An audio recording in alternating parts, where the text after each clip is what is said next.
durante todo el año 2024, lo que va del 2025, la crisis de medicamentos y suministros médicos ha alcanzado en Cuba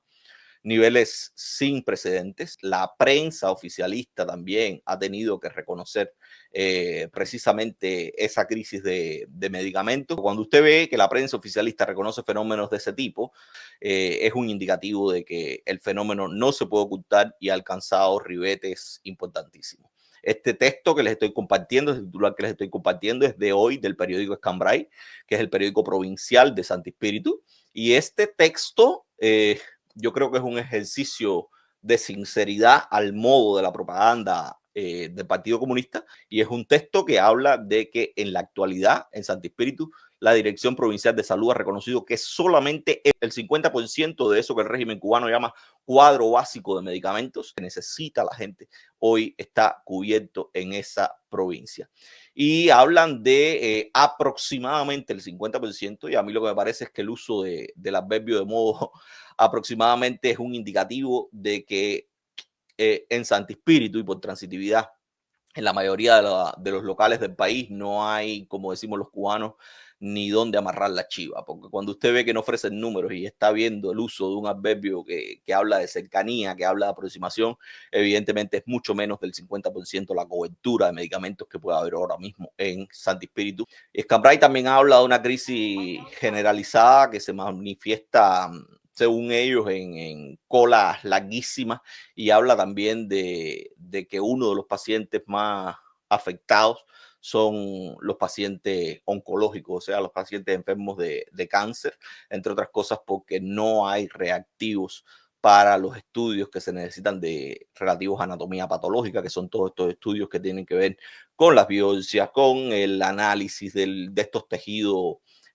afectados por el cáncer y demás. Pero lo que más me llamó la atención de este texto es que hablan de que no solo no está cubierto el cuadro básico de medicamentos que puede venderse en las farmacias, sino que también que reconocen algo que es un secreto a voces desde hace muchísimo tiempo y que ha sido denunciado por la población cubana largo y tendido, sobre todo mediante el uso de las redes sociales, y es que hablan de que en los hospitales prácticamente no hay absolutamente nada. Hablan de escaseces de bránulas, de jeringuillas, de bisturí, de catéteres, de sueros citostáticos, habla incluso de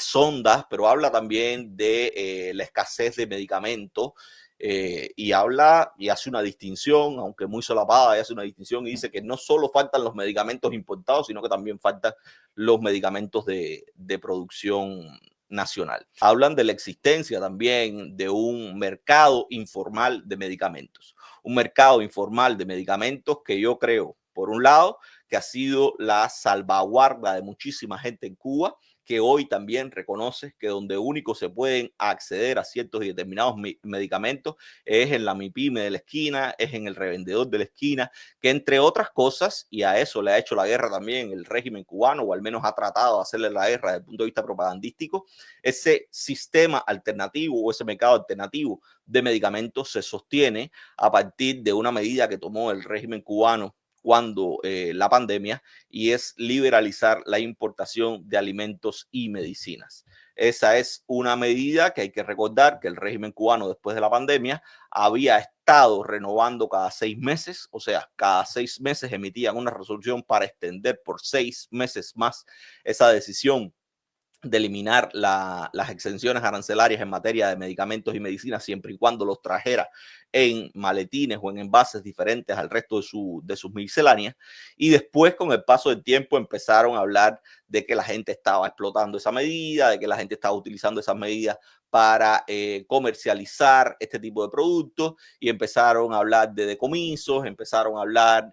recuerdo intervenciones del jefe de la aduana en la mesa redonda hablando de decomisos de miles de pastillas de Nalapril, de miles de pastillas de esto, de miles de pastillas lo otro, y a partir de esa aproximación al fenómeno, pues redujeron el término de extensión de esa medida de 6 meses a 3 meses. Y ahora cada 3 meses están renovando esa decisión, y por lo tanto eso mantiene en cierto y determinado estado de incertidumbre a quienes se dedican a la importación de este tipo de mercancías para sostener este mercado informal de medicamentos que hoy Scambray también reconoce como parte del problema, porque Scambray dice que en ese mercado informal usted puede encontrar los medicamentos que necesita, pero que tienen precios, según ellos, exorbitantes, lo cual yo no dudo, porque si usted compara los precios que se analizan en ese reporte con los salarios de la masa estatal laboral del país, que es la mayoritaria, pues realmente son precios exorbitantes, pero que si usted lo compara con la tasa del mercado informal de divisas, son precios que a quienes vivimos fuera de Cuba no necesariamente nos deban parecer exorbitantes, pero que sí no tienen nada que ver con la realidad de muchísimos cubanos en Cuba, pero es el único mercado al que tienen acceso y eso es también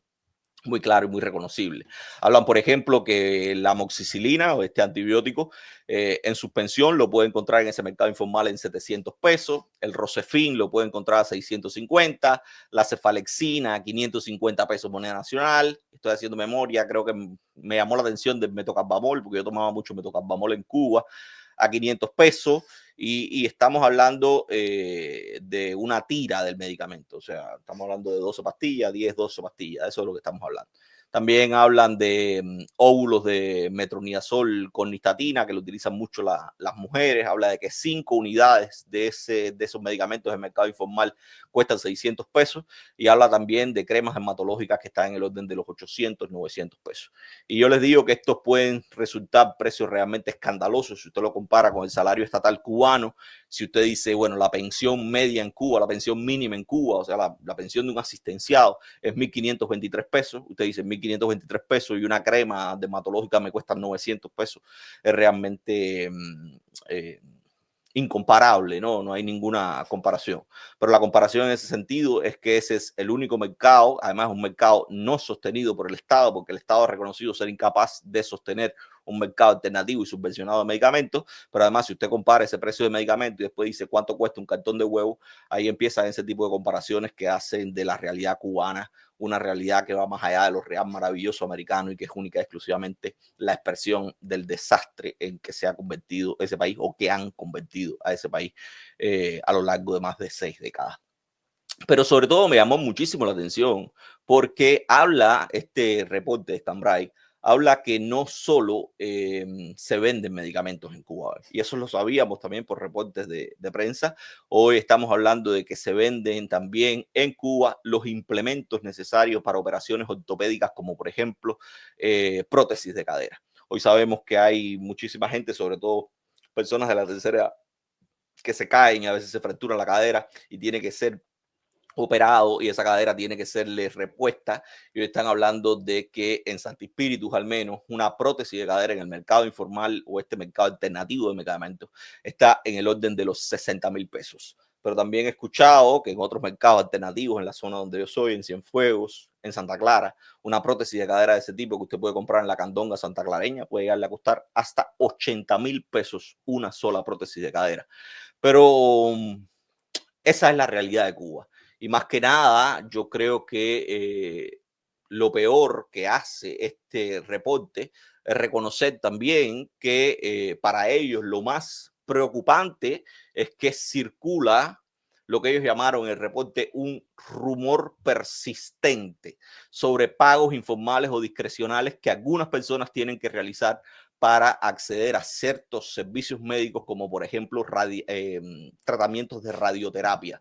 Y dice este reporte de Scambray, no lo digo yo, lo está diciendo la prensa oficialista cubana, que según testimonios que no pudieron verificar directamente, esos tratamientos de radioterapia o para acceder a esos tratamientos de radioterapia, hay pacientes que han tenido que pagar hasta 70,000 pesos para poder recibir ese tipo de tratamiento. Y digo que esta es la fórmula más clara de cómo la propaganda oficialista accede o maneja este tipo de temas, porque habla de rumores persistentes, habla de testimonios no verificados, cuando a lo que realmente se está haciendo alusión es a un secreto a voces que desde hace muchísimos años está sosteniendo la población cubana, y es que para acceder a ciertos servicios de salud con cierta y determinada calidad, usted tiene que entrar con desde un regalo hasta ciertos y determinados aportes financieros que gestionen adelantos en listas de esperas, que gestionen acceso a ciertos y determinados servicios, y eso se sabe a voces. Eso no es un rumor persistente,